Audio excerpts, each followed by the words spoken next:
Have you ever sat there wishing someone would swoop in and fix everything for you? Maybe a friend, a partner, or just someone who would take away all the weight you're carrying? I know that feeling because I've been there. But here's the cold, hard truth. Nothing will change until you decide to change. Now, forever, and always. Today, we'll talk about what it means to let go of that savior fantasy, take ownership of your life, and grow into the version of you that you've always needed. The desire to be saved, I think a lot of us can relate to. This white knight mentality that someone out there will see how amazing we are underneath the surface. They'll come by, polish us off, and lift us out of where we are. It's comforting to imagine, right? But if we're being honest, waiting for someone else to save us usually keeps us stuck in the same place. Because while we're waiting, nothing changes. If you're new here, hi, I'm Sky. I'm all about helping people find joy and purpose in the everyday. And I'm your very own Miss Jack of all trades. I aim to live to my fullest potential and inspire others to do the same. And hopefully help you and myself navigate life with more self-awareness, compassion, and growth.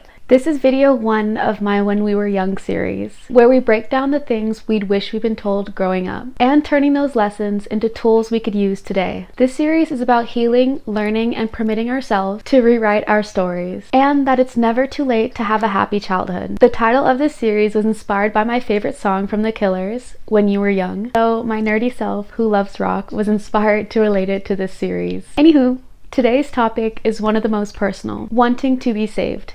If we take the lyrics of the song literally. This takes time to unlearn, but it's also one of the most freeing lessons you can embrace. Let's dig a little deeper into this idea. Well, why do we want someone else to save us? Sometimes it comes from how we were raised. Maybe we were taught to rely on others to fix things, or didn't feel empowered to take control. I can attest to this. But daydreaming that the life I was living would somehow miraculously get better, or fantasizing that something greater than I would just pull me out of the dark. But here's the thing, when we put that responsibility on something or someone else, we're giving away our power, and that means we're stuck waiting instead of taking steps forward. And I think part of this has to do when we were younger. When I was young, I always wished I was picked or chosen, or someone would pay attention to me and show me the love and kindness I deserved back then. I still wish I could go back and be the person I needed back then. Now let's flip it and reverse it. Is year finna mit swag nyatama? Have you ever felt like you needed to save or help someone else? Maybe a friend, a family member, or even a partner? It's tempting to try, right? But the truth is, you can't pour from an empty cup. If you're not growing or healing yourself, you can't truly help someone in a way that lasts. The best thing you can do for others is to show them what growth looks like by focusing on your own. This also ties perfectly with Mel Robbins' Let Them theory, which I first heard on a Diary of a CEO. In short, Let Them is about creating better relationships by allowing others to make their own choices, live their lives, and not take their actions personally. It's a simple mindset shift that brings more peace to your life and theirs. Here's the hard truth that also happens to be the most empowering. Nothing will change until you decide to change. Waiting for someone else to step in is like sitting in a car and hoping it'll drive itself. You are the driver of your life. And don't talk to me about self-driving cars. You know what I mean. Anyway, the good news? Even the smallest step can create momentum. Honestly, how I managed to get myself out of this thinking is just mindset and grit. It's also never too late to start. Seriously. To change, here is how you start. Start by asking yourself these 3 questions and write them down. 1.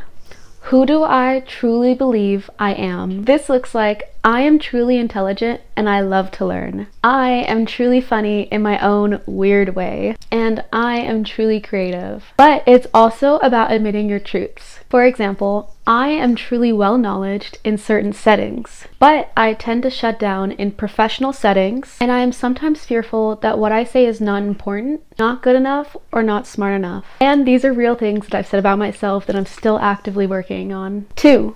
Who do I want to be? So if you were to fantasize about the most empowering, most amazing version of yourself, who would they be? What do they look like? How do they behave? How do they dress, talk, even smell like? For example, I want to be a good friend and someone all women can be friends with. I want to look good and feel good in absolutely anything I put on. And I dress in a style that's unique to me. Last question, What beliefs do I want to have? These beliefs are your guiding principles, and they are powerful because they influence how you see the world, make decisions, and behave. For example, I believe that anything I set my mind to, I will accomplish. I believe that I only attract positivity in my life and repel all negativity. I believe that I'm truly lucky and everything always works out for me. Okay, once we've answered these questions, now here are some actionable steps that worked for me. Recognize and show love to the old version of you and let it go. Old ways will not open new doors. Remember that. But that version of you still exists. However, change happens when we accept those parts of ourselves and love and embrace them. They don't know what you know now, and they did the best with what they were given at the time. But we don't let them control us. Just as a snake sheds its skin, we must shed our past over and over again. Buddha. Just as we shed, we must embrace the importance of accepting change. So, once we let go of the past, we can make room for new experiences. Now, create a name and start acting as this new persona. This is like method acting in the most positive way. Like even Bebe does this. And she goes by Sasha Fierce. You can put a name to this persona. For example, mine goes by many different names, but Soleil, Sun, Sun Girl, Sol. As you can tell, I love the sun. And just a quick disclaimer, when you create this persona, you're essentially creating a mask you're gonna wear. I struggled with identity throughout my life. I've played whatever role needed of me just to get by as the people pleaser I used to be. So you have to create this persona out of goodness and positivity for yourself, because you can't mask or put a band-aid on parts of yourself that feel shame and negativity. Pick a few traits to work on for the day or for the week. If you journal, this is especially helpful, but set this as your intention for the day or the week. For example, my intention of the day can be confidence, kind, or powerful, and you can attach a phrase or affirmation and mantra to it. So if my intention is kind for the day, my phrase might look like this: I am kind to myself and others. And I'll make an effort to think about this intention throughout the day. For myself, I even changed my cleaning habits like this. I used to be messy and disorganized, but not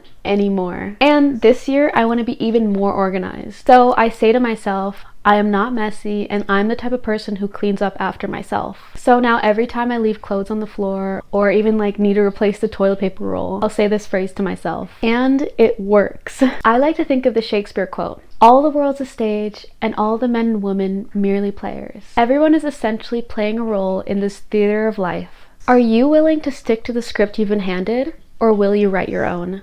So here's a fun way to test your new persona. Pick a place where no one knows you, like the gym or grocery store, for example. Every time you walk in, embody this persona. Pretend you're playing this role and see how well you can commit to it. By embodying these characteristics, this can trickle into every aspect of your life. Take Clark Kent, aka Superman, for example. Clark's glasses represent his mild-mannered persona, and in his supersuit, he is heroic and powerful. This idea is rooted in enclothed cognition. What you wear and how you present yourself can influence your psychological state. For instance, whenever I put on my working glasses, this is my persona. I am a person who is focused on whatever task is at hand. It's such a simple trick that works like magic, and definitely part of the reason you're even seeing this video. Okay, so once you've taken all these steps, what happens when your self-critic shows up? What do you do when that little voice pops up, making you feel awkward or unsure about your progress? I've been here.